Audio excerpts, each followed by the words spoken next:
Žodžiu, iš pašalpų grafus jūs išbraukiam ir ieškom jums darbo. O durniai, pašalpų atsisakė. Va. O aš ir pašalpas. Nu gerai, žiūrim, ką turim. Taip, žiūrim, ką turim. Kiaulių fermai reikalingas apsėklintojas. Tai čia ponas direktorius, jeigu teisingai suprantu, tai reikės mums stratytis su kiaulėm? A? Čia iškreipimas? Ko tos kiaulės dabar nusikalto?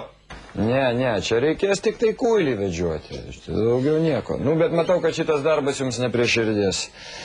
Taip, dar nepilnamečių kolonijai reikalingas prižiūrėtas, tokios baisios išvaizdos. Ne, čia aišku, nejungi.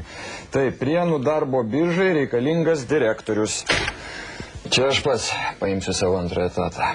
Taip, Barberiškio sūrio fabrikui reikalingas sunkiasvoris sūriams spausti. Na, čia jūsų ir dviejų neužtek. Tai va, pramogų šou Bušido rinks reikalingi 2 išvaizdus vyrukai. Aš jam šitą darbą. Aš šou verslas man patinka.